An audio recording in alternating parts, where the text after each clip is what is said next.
47%.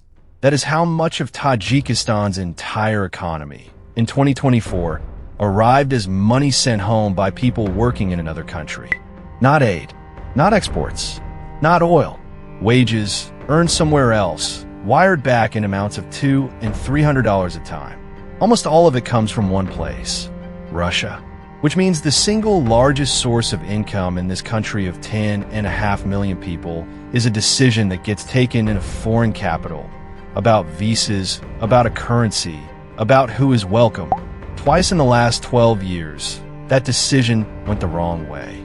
Here is what happened to the money and to the people waiting for it. There are two questions in this story, and they pull in opposite directions. The first one is mechanical. How does a country end up with half its income earned outside its own borders? And is that a disaster or a lifeline? Because both answers have evidence behind them, and I'm going to give you both. The second question is the one that stays open until the end, and it is the uncomfortable one. If your national income depends on a country you do not control, what exactly do you own? Not the money. The money is real. It arrives, it feeds people. But the tap is somewhere else, and somebody else's hand is on it. Now, the thing to understand before any of the numbers is that this is not an exotic case. Tajikistan is the extreme, but it is the extreme end of the largest flow of money into poor countries on earth. Bigger than foreign investment, bigger than aid, bigger than both of them together. Most of it moves in amounts small enough to be spent on food. And by the end of this, you will know exactly what it costs to send. Start with how the money actually gets there, because the mechanics decide who keeps what. A man leaves a village in the Rasht Valley or the Catalan region. He flies to Moscow or Ekaterinburg or Novosibirsk. He works on a building site or in a market or driving. He is paid in rubles. At the end of the month, he walks into a transfer office or opens an app, hands over the equivalent of $200 or $300, and it lands in his mother's account or at a counter in Dushanbe within minutes. Multiply that by a few 100,000 men 12 times a year, and you have the largest line in a national economy. Now, look at what happens on the way. First, the exchange rate. He earns rubles. The family spends samani. If the ruble falls against the dollar, the same day's work buys less bread at home, and nobody in the transaction did anything wrong. Second, the fee. Sending $200 costs, on the World Bank's latest global average, about 6.4%. In the worst regions, it is over 8%. The United Nations Development Target is 3%, and it has been 3% since 2015, and the world has never hit it. On a flow the size of Tajikistan's, 1 percentage point of fee is tens of millions of dollars a year that stays in the transfer business instead of going into a house or a hospital bill. Third, and this is the one that matters most, the legal status. He needs a work permit, a registration, a medical certificate, a patent. Every one of those is a piece of paper issued by a government that is not his own, and that is the whole architecture. There is nothing hidden in it. There is no conspiracy. There is simply a very long, very thin pipe, and almost every valve on it is in somebody else's country. Now, how many people are we talking about? And here is the first honest problem in this episode. Nobody knows. Not approximately, genuinely, nobody agrees. The International Organization for Migration, counting Tajik labor migrants abroad, puts the number at about 978,000 in the first half of 2024, falling to about 825,000 a year later. Russia's president said publicly in 2025 that it is over 1 million. Tajikistan's own labor ministry has said the real working figure does not exceed 500,000. That is a spread of more than 2 to 1 on the single most important social fact about the country. Take the middle of it against a working-age population of roughly 5.8 million, and you get something like 1 adult in 6 working abroad. And it is not a random 1 in 6. It is overwhelmingly men between 20 and 40. The people who, in any other economy, would be the workforce. So when this episode says half the economy arrives from outside, understand what that sentence is actually describing. Not transfer, A trade. The country exports the years of its young men and imports their wages. Watch the line climb, because the climb explains the dependence. In 2002, remittances are worth about 6% of Tajikistan's economy. Marginal, a footnote. By 2005, it is 24%. By 2007, 40%. By 2008, 44%. And that is the year the global financial crisis arrives. Russia's economy contracts by 7.8% in 2009, and Tajikistan's remittances fall by about a third in dollar terms, from $2.28 billion to $1.57. Nobody in Dushanbe voted for that. Nobody in Dushanbe could have prevented it. It recovers. By 2013, the flow is $3.7 billion, and the share is back up to 44%. And then comes the second shock, and it is worse, and it lasts longer. In 2014, the oil price collapses, the ruble collapses with it, and Russia's economy shrinks in 2015. On the World Bank's numbers, Tajikistan's remittances fall from $3.38 billion in 2014 to $2.26 billion in 2015 and $1.87 billion in 2016, a fall of about half from the peak. On the Russian central bank's own transfer data, which measures something slightly different, the fall is steeper still, $3.8 billion in 2014 to $1.28 billion in 2015. Two ledgers, same event, both of them pointing down a cliff. And notice what did not happen. There was no war in Tajikistan, no drought that year, no earthquake, no political collapse. The country did nothing at all and lost a quarter of its national income because of the price of a barrel of oil sold by somebody else. Put yourself in that village for a moment, because the aggregate hides the mechanism. Your household budget is not a percentage of GDP. It is a monthly transfer that either arrives or does not. When it halves, you do not restructure. You take the child out of the fee-paying school. You stop the medicine that was optional. You sell the cow. You borrow from a neighbor whose transfer has also halved, which is why the whole valley tightens at the same moment. This is the part that makes remittance shocks different from ordinary poverty. Everybody's income comes from the same place, so everybody's income moves together. There is no diversification inside the village, because the village is, in economic terms, a single employee of a single foreign labor market. And here is where the honest complication arrives. And I am not going to skip it, because the sympathetic version of this story is only half true. Researchers looking at Tajik household data have found that migration and remittances raise the wage at which family members left behind are willing to work, and lower how many of them look for work at all. Money arriving from abroad is not neutral. It supports the household, and it thins out the local labor market at the same time. Other work finds symptoms economists associate with resource dependence, a shrinking productive sector, an economy organized around an inflow it does not produce. That is a real finding, and it belongs in this video next to the sympathetic one, because both of them are describing the same transfer. This is the first chart in this video, and it is the whole argument in one line. Remittances as a share of Tajikistan's economy from the World Bank. 6.4% in 2002. 44% by 2008. Then the crash, down to about 27% by 2015 and 2016. Then a climb back that ends somewhere almost nobody predicted.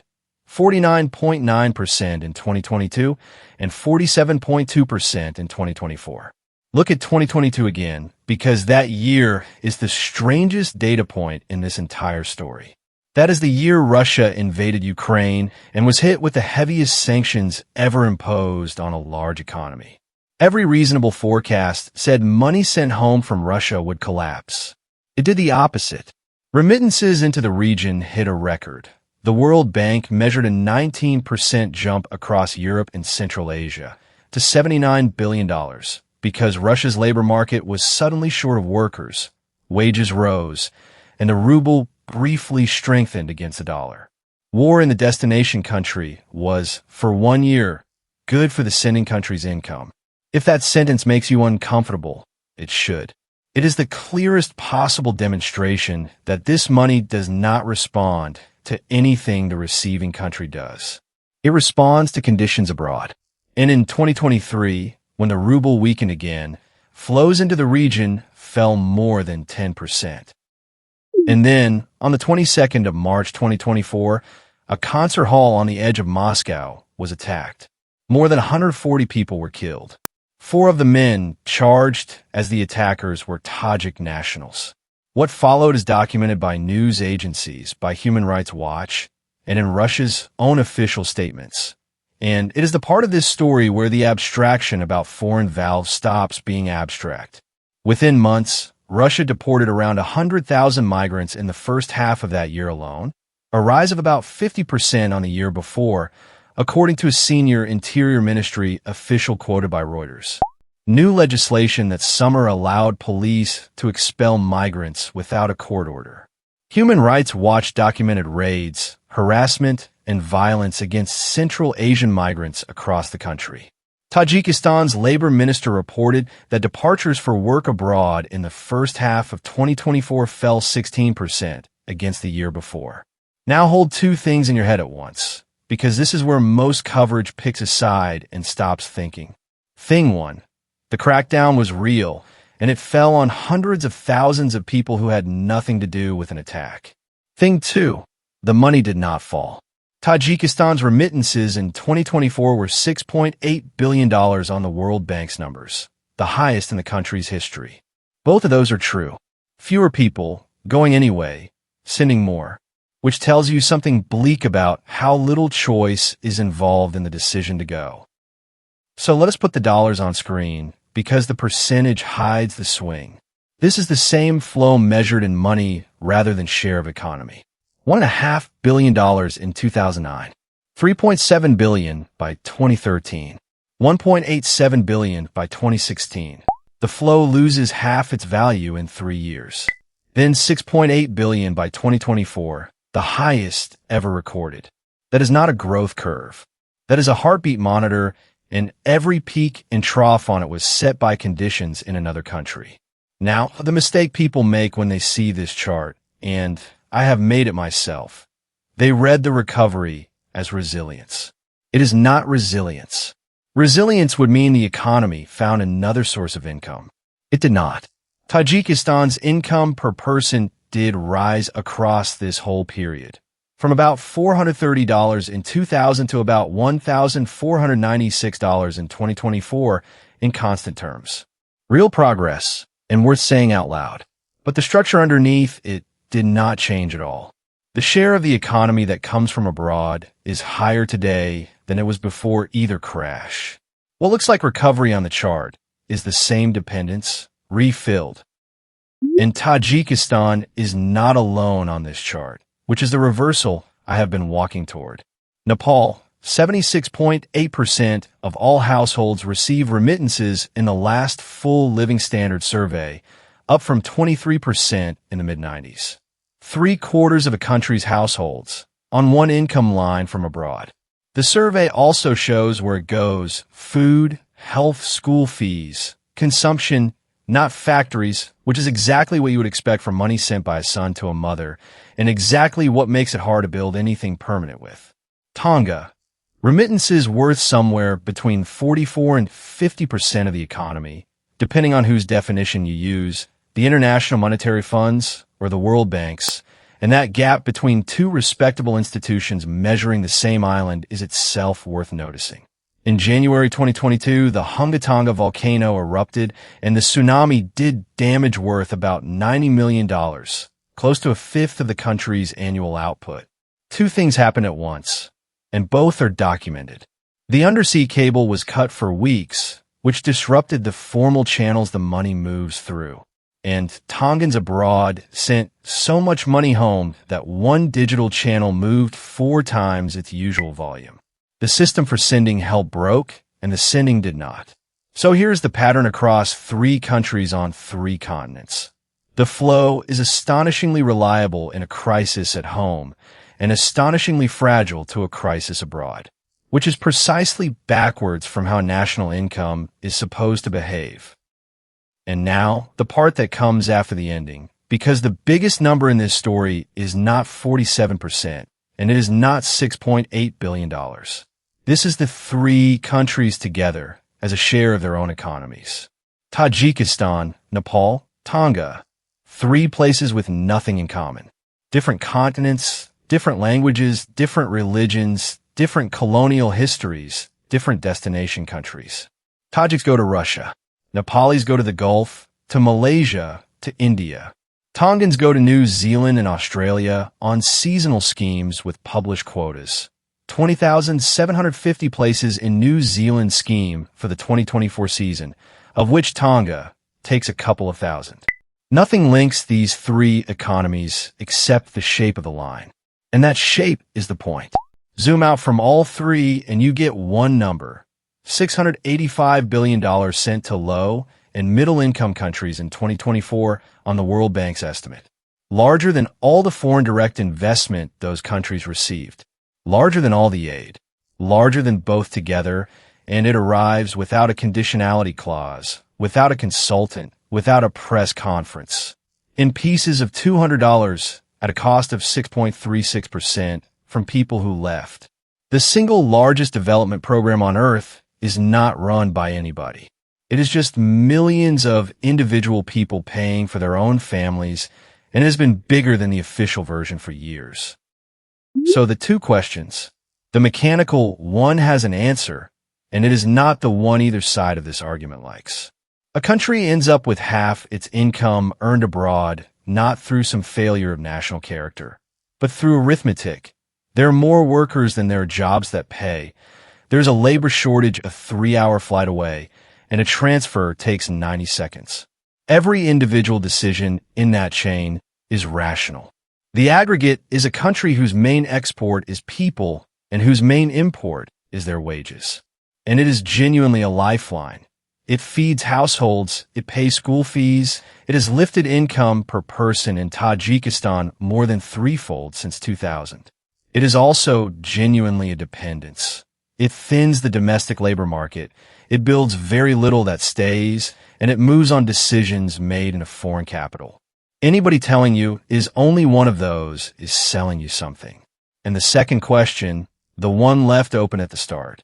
If your income depends on a country you do not control, what do you own? Here is the answer this story keeps giving. You own the risk. Not the tap, the risk. When Russia's economy shrank in 2009, Tajik villages paid. When the oil price fell in 2014, Tajik villages paid. When a concert hall in Moscow was attacked by men from Tajikistan, hundreds of thousands of Tajiks who were nowhere near it paid.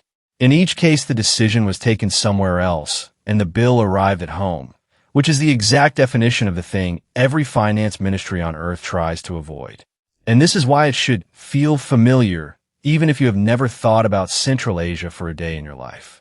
A single employer town, a country that sells one commodity, a business with one client that is 60% of revenue, a career built inside one company. The structure is identical, income that is real and reliable and completely outside your control, and the day it stops being reliable is not a day you get to choose. So here's the question I would actually like answered, and I do not think there is a clean one. If you were running Tajikistan tomorrow, with almost half your national income arriving from one foreign country, would you spend the next decade trying to reduce that number, knowing what it feeds, or would you spend it making the pipe safer?